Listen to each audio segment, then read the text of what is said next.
Hey y'all, it's Heel Heat time. Hi, everybody, and welcome to Heel Heat. My name is George Coles, and this is another segment of George Versus. Now, the topic I'm going to tackle this time is Dolph Ziggler's lack of a push. If you go around the internet forums, you look at what the wrestling fans say, almost universally they believe that this guy should be a bigger star than he is. I'm going to take the opposite side and tell you why he shouldn't. Now, full disclosure, I do like Dolph Ziggler. I'm wearing a Dolph Ziggler t-shirt. I consider myself a fan of his. However, being a fan of somebody doesn't mean that they deserve a push. Let's jump right into it. First thing, he doesn't sell merchandise. He's nowhere near the level of John Cena. Nobody is. He's not on CM Punk's level. He's not on Daniel Bryan's level. They've got plenty of Dolph Ziggler shirts, and plenty of them sit on the shelves and don't sell. You can look at the crowd on any Monday Night Raw, any Superstars, any SmackDown. For every 10 John Cena shirts you see, every 5 CM Punk shirts you see, you may see one Dolph Ziggler. But he doesn't move nowhere near the merchandise that they do. Dolph Ziggler toys sit on the shelf. Go to your local Walmart, go to your Kmart's, go to your Toys R Us, whatever you go to buy toys for your children, yourself, or whoever, and look at the racks. Look and see. You know, you'll have Dolph Ziggler all over. You know, and they make John Cena's sell out. They make CM Punk's, they sell out. They make Undertaker's, he sells out. They make Dolph Ziggler's, he sits on the rack. You know, not knocking the guy. Some people just don't do that. And a lot of it is, his merchandise is mainly pink. A lot of men don't like to wear pink clothing. I can understand that. It makes sense. Me, I personally don't care. I'm okay with wearing a pink t-shirt. A lot of guys think it's a girly look or a feminine color and don't like to put that out. It is what it is.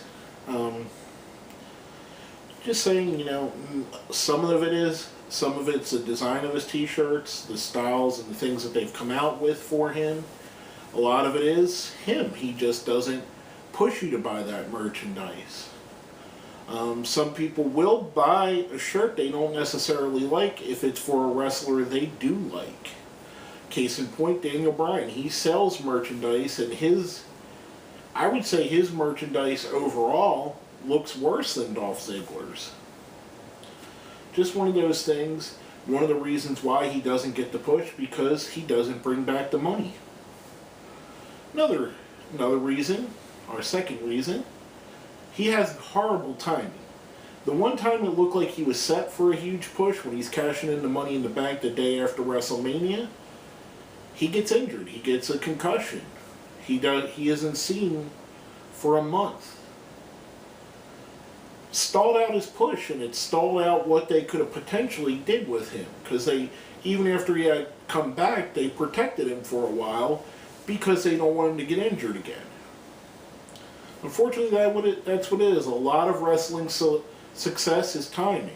Stone Cold Steve Austin comes along at a different time other than 1996-97. Vince McMahon might not let him do that character. At that point, Vince was struggling and wanting something new, so Stone Cold was allowed to try something new. D-Generation X was allowed to try something new. Much like WCW. Turning Hulk Hogan was probably the biggest no-no in the history of wrestling, but they were getting slaughtered, so they had to try something different. And they made the NWO.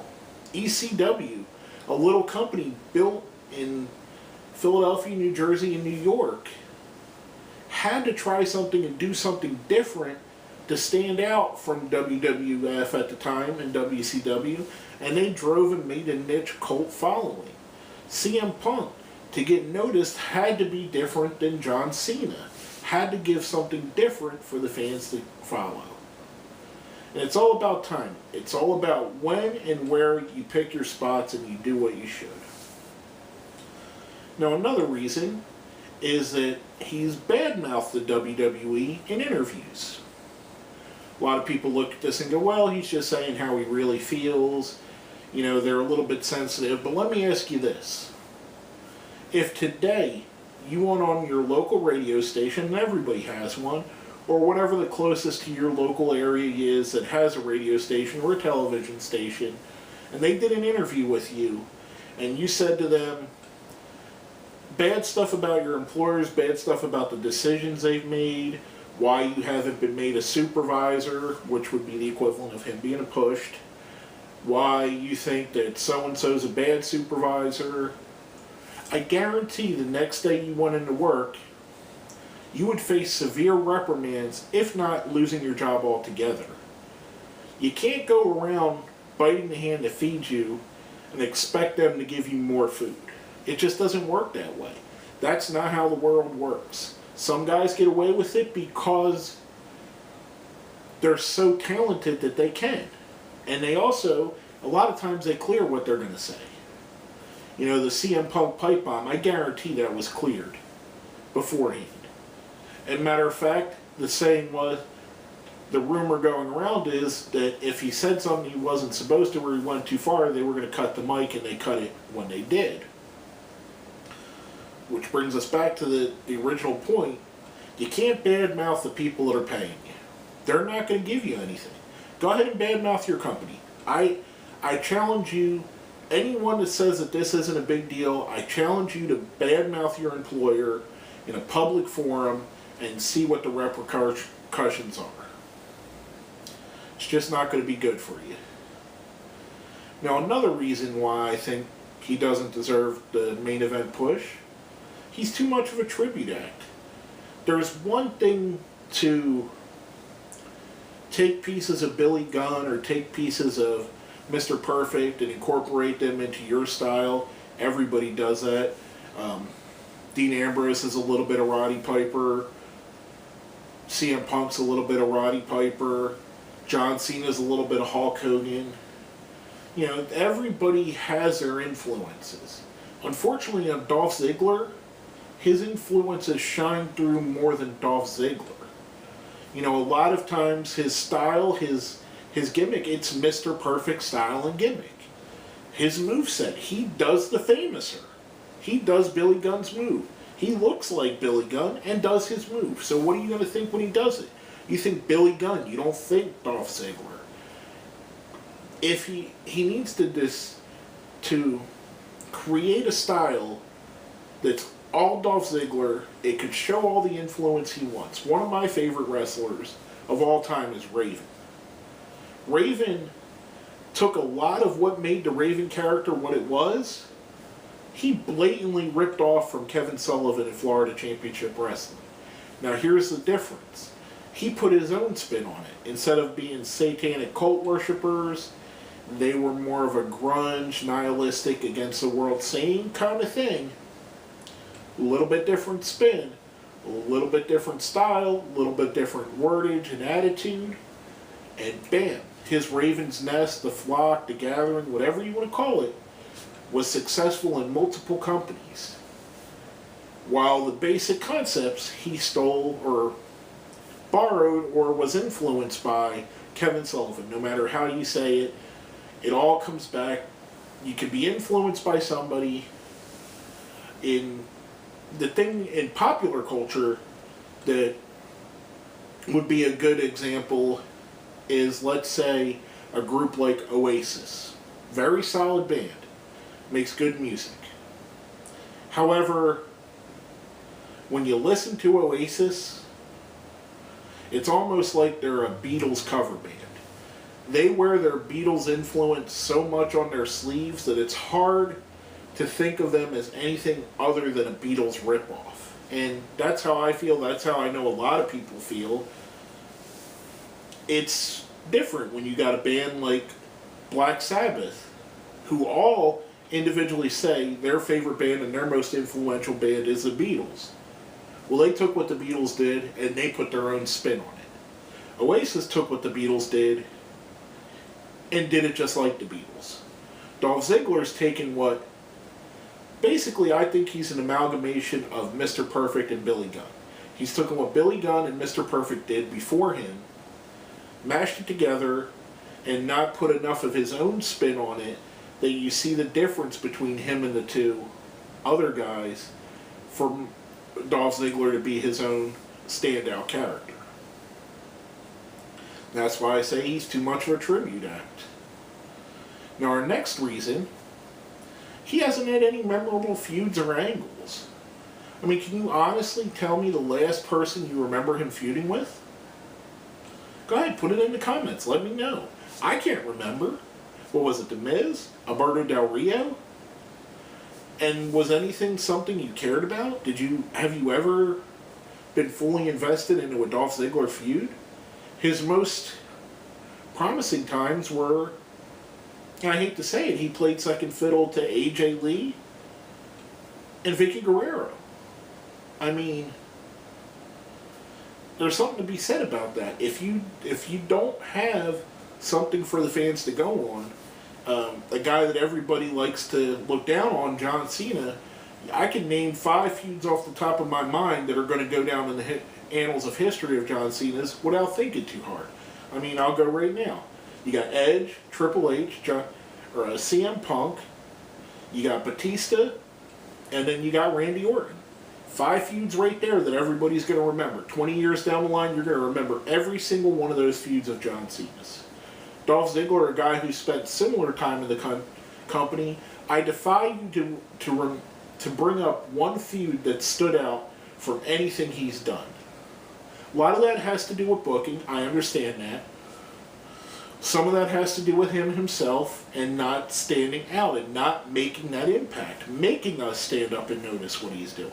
It's something that CM Punk does, something that Daniel Bryan does, it's something even on a lower level that a guy like Zack Ryder does. And finally, our last reason, I think the strongest reason, Dolph Ziggler doesn't need to be a main event player. He doesn't need to be a world champion. He doesn't need to be top of the card. A lot of your greatest wrestlers in history, a lot of the guys that go down as the most influential guys and the fan favorites, and your favorites, even my favorites, never won that major world championship. Guys like Roddy Piper, obviously one of his influences, Mr. Perfect. Perfect won the AWA world title, but never had a chance to get the WCW or WWE title. A guy like Barry Windham, one of the greatest wrestlers I've ever seen. I mean, if you really think about how awesome Barry Windham was, and he never won a world championship, I mean, come on. You don't need to be a world champion to leave an impact. Guys have left tremendous impacts without coming close to the world championship. A guy like Hacksaw Jim Duggan. I know a lot of people think of him as a goofy guy, but hell, he's a guy you watched and kept you interested. Paul Orndorff, Jimmy Superfly Snuka. The list goes on and on about guys that have never made it to the top of the card, probably should have, just never got their fit in there, and that you love. Another guy right now, a perfect example, Christopher Daniels. He should have been a TNA World Champion several times. Now, does that make Christopher Daniels' impact any less? No, he's still one of the great wrestlers in TNA history. Just like one of my favorites, probably my second favorite wrestler of all time, only behind Mick Foley, and the guy that drew me into professional wrestling, Roddy Piper. Never a world champion. Never. Didn't need it. Still doesn't need it. Roddy Piper is more popular, more emulated, more cared about by the fans than 95% of your world champions that have ever been. You're going to tell me that Roddy Piper didn't have as big or bigger of an impact on the wrestling business than guys like Stan Stasiak, guys like the Ultimate Warrior? I mean, Piper dwarfs the Ultimate Warrior. I mean, there have been guys that have got the World Championship that didn't deserve it, and there have been guys that have deserved the World Championship and didn't need it. Dolph Ziggler actually is one of those guys at this point. Until he can prove some of these other points, he doesn't need to be World Champion to be popular. He could go down in history as your favorite wrestler, my favorite wrestler, whoever's favorite wrestler, without ever winning the world champion. Not everybody needs to be top of the card to be popular. It's fans that get greedy, that think that their guy's not getting a push if he's not top of the card.